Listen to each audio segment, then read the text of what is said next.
Hey guys, welcome back to another video. Today we are taking a look at what is possibly one of the weirdest Transformers figures I own, and that is the Transformers Revenge of the Fallen Voyager class Demolisher. Now this is probably one of the more ambitious designs from the movie, with it having no legs and just two tires that revolve around him. So when it came to making a toy, it was probably pretty difficult to make one that could actually stand up and not fall over all the time, which this one sometimes does, and if you don't get it in the proper pose.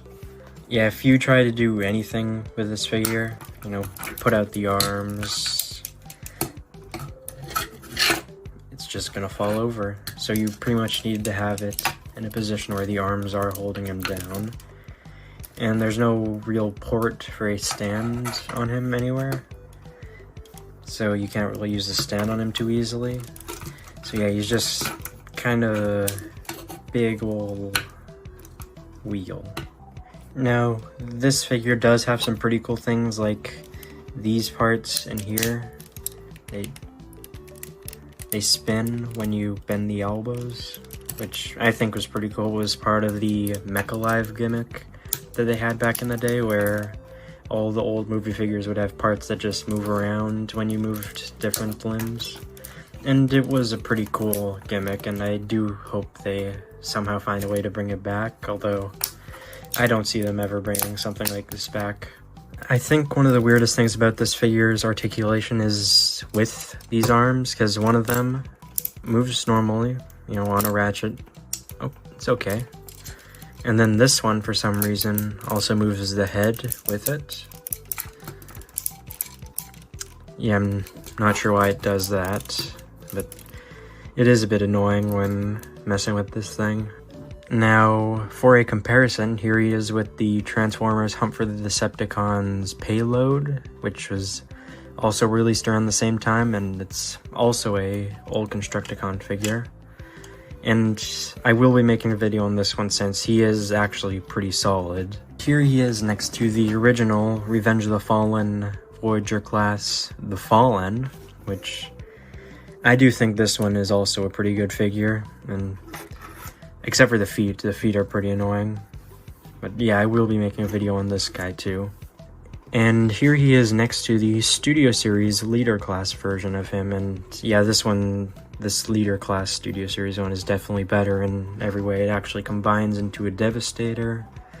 It just looks better overall. It's got better arms, which means you can actually put it in some different poses, unlike this one, which just kind of stands there. But I do kind of wish that this one had a bit more white on it, but I do still love the look of this Studio Series figure.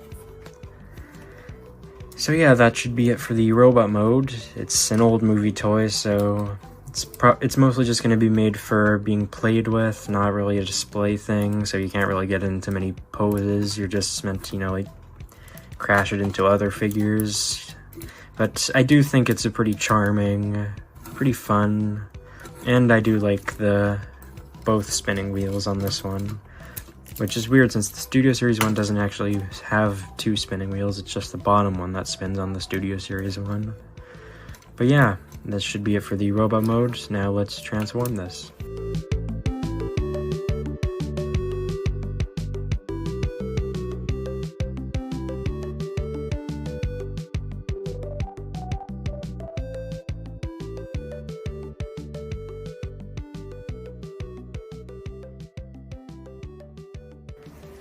Yeah, that transformation really isn't too fun. You know, it's a bit fiddly, and some parts get in the way, especially what I mentioned before with the moving head on the arm. It's just pretty annoying for me to do, but after you're done that, the vehicle mode is honestly pretty sweet. You know, the treads look pretty cool, the bucket is awesome, it's articulated, you can still see the spinning inside there, which is awesome. And I do like it when toys like these just have articulated parts in the vehicle mode. But yeah, I do like the red and the white, it looks pretty cool.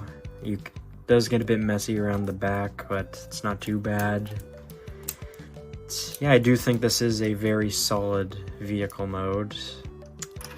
Now, of course, since this is a Voyager scale version of a character that was one of the largest ones in this movie and all the movies, it doesn't really scale well with anything. Now, if you're planning on getting this figure, it shouldn't be too hard to get since it's not a very expensive one on the aftermarket, and I was able to get mine for a pretty good price, around deluxe price, maybe even less than that. So overall, I do think it was worth the purchase, and if you do find one and you like collecting old movie toys, then I do recommend you getting one of these guys, since Revenge of the Fallen figures are honestly just so much fun.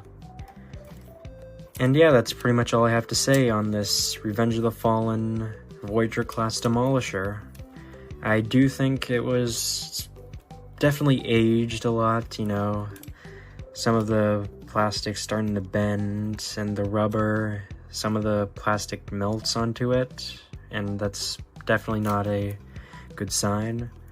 But I do like it. It's charming, it's just a fun thing to look at and think about, and I do like the whole transformation gimmick where you push the treads together and they form the tire. That is a pretty cool way to do the whole thing with the movie design. So yeah, I guess I'll be seeing you in the next video, and goodbye.